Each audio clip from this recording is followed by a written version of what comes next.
People who have OnlyFans, what is stopping you from upgrading to an air conditioner? I like talking into it and sounding like a robot. I'm still waiting for my OnlyFans so I can afford one. Serious answer. A fan uses about 1/10 the electricity. I am an average fan enjoyer. I'm Korean and I enjoy the thrill of electric fans. You just don't get that genuine life or death scenario with ACs. Source. https en.m.wikipedia.org/wiki/fan_death. It took me way too long to get this joke. I need more coffee. What is your "did it before it was cool" thing? I read The Martian back when it was just a text file on some backwater website. Bought Bitcoin in late 2010. Was on a Malaysian private server for an old game I used to love. Called Risk Your Life. RYL. This server has a real money mall and of course I am dumb enough to want to pay to win. So I go on their site and they don't take normal credit card or PayPal but they offer some weird shit called Bitcoin. So I go through the steps to buy it. Spent around $100 USD for around 1,000 Bitcoin. Spent 600 of the Bitcoin on some rings, a sword, an amulet and an armor. And 400 sat on my wallet until I sold most of it in 2017 for an absolutely massive profit. Still holding a few and changed my entire life. I needed an invite code to make my Gmail account.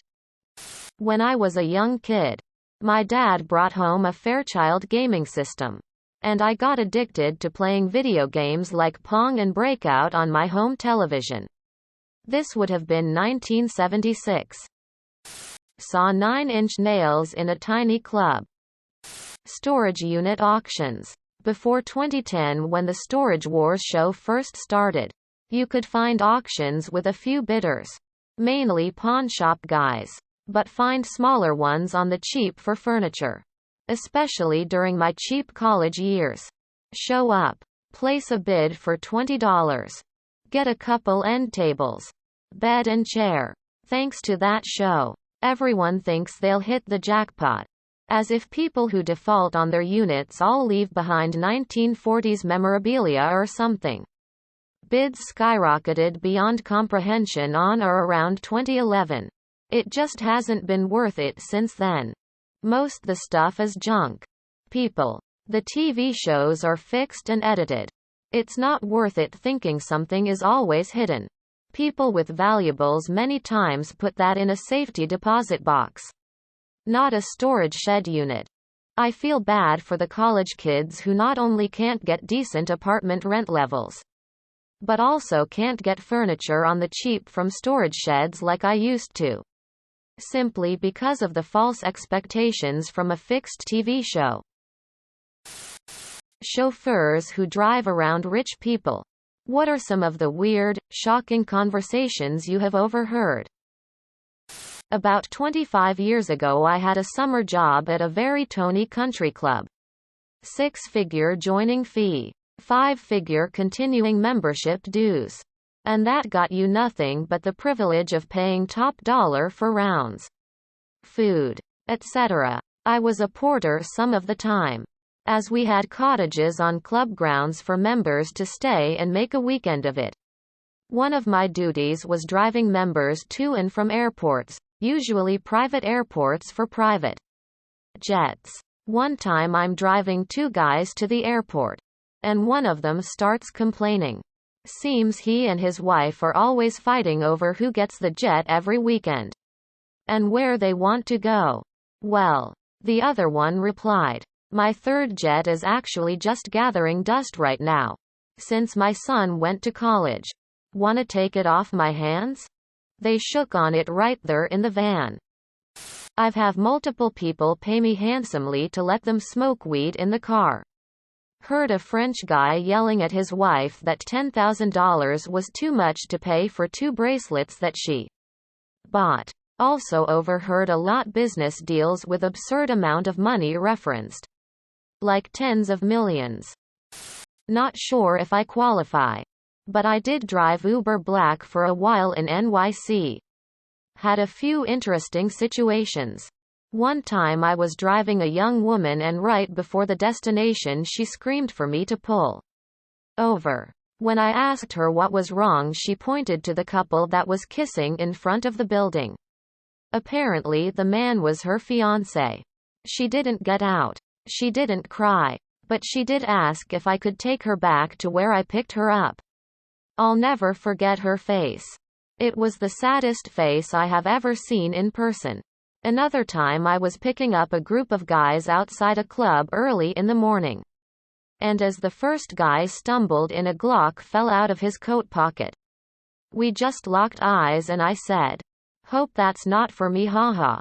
I was nervous and didn't really know what to do, say.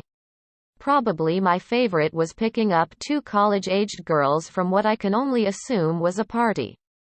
They were very drunk. And the second girl was basically completely gone. They were going all the way to Ridgewood, which was almost an hour. Girl A was pretty talkative and funny. Girl B looked to be completely passed out, sleeping, and didn't move the whole trip. We made it to Ridgewood.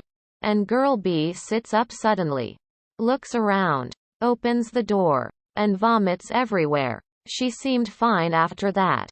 But I just kept thanking her for making it the whole way and not throwing up all over my car.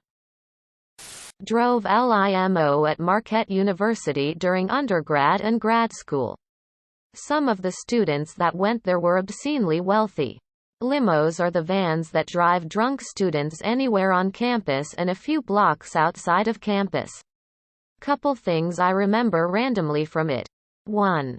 Drunk guy leaves his wallet on a van and another driver calls it in, so me and another supervisor can take it to campus police. We pick up the wallet from the driver and open it to get the student ID so they know who to email.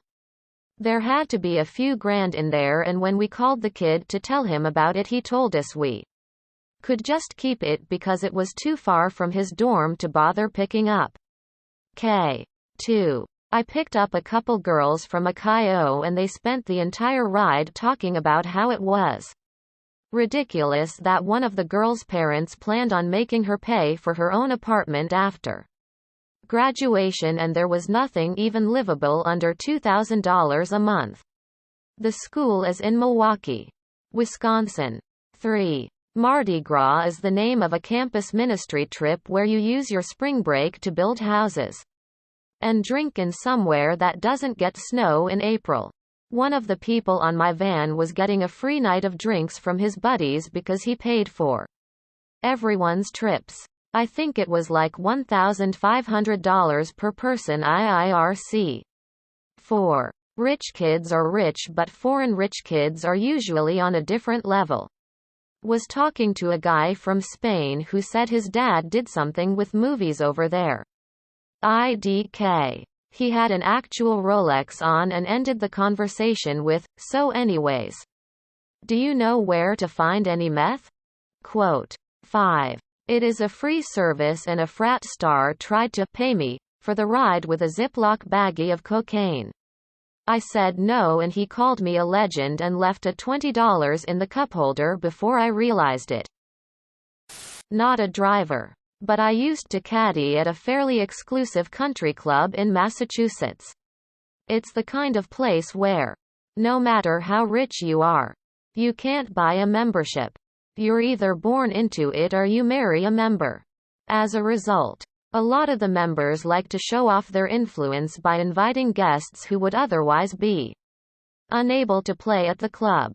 Someone invited Mitt Romney. We were given a heads up that the governor, he wasn't a senator yet, would be coming, and they wanted us to know how to act around him. We were told he wanted to be treated like anyone else, but they didn't want us to gawk. So, I guess to make sure us dumb caddies weren't gawking, we were instructed to not look at or acknowledge the governor. Because this is precisely how we would treat other people.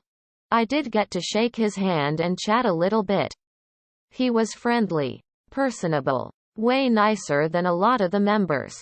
I still don't like a lot of his politics, but he seemed nice enough in person. He thought I couldn't speak French. Heard him telling his wife on the telephone where she should order a strap-on. Subscribe, my brothers.